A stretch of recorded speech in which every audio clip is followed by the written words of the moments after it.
जब हम इधर आ गए हैं तो हमको यहाँ पे लगना पड़ता है, ठीक है, बाई प्लान, ठीक है, यहाँ पे क्लिक करना पड़ता है। उसके बाद यहाँ पे चूज़ करना होते हैं, अगर हम 150 वाला दे रहे हैं तो 150 पे सेलेक्ट करना है, अगर 300 देना है तो 300 पे सेलेक्ट करते हैं, अगर 500 देना है तो 500 सेलेक्ट करते हैं, ठीक है। इसमें से जो भी हम कर रहे हैं तो वो हमको सेलेक्ट करना पड़ते हैं। मिसाल के तौर पर अगर हम 150 दे रहे हैं तो 150 पे सेलेक्ट करते हैं, उसके बाद सबमिट करते हैं, ठीक है।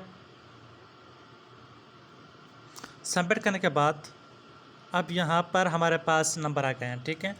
Package selected successfully, please click refresh button, ठीक है।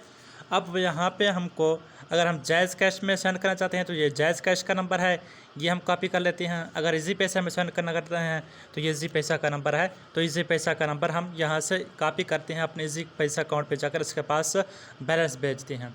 जब हम इसके पास बैलेंस भेजते हैं तो हमारे पास एक TID आता है, ठीक है। TID आता है तो हम यहाँ पे रिफ्रेश करते हैं, ठीक है, और वो TID हमको इधर दर्ज करना पड़ते हैं, ठीक है। इधर दर्ज करने के बाद यहाँ पे चूज़ करते हैं, अगर इजी पैसा में हमने पैसे भेजे हैं तो ये इजी पैसा सेलेक्ट करते हैं, अगर हमने जायज़ कैश भेजा है तो हम इधर जायज़ कैश सेलेक्ट कर लेते हैं, ठीक है। उसके बाद यहाँ पे TID सेलेक्ट करके सबमिट कर देते हैं, फिर हमारा पैकेज कन्फर्म हो जाता है।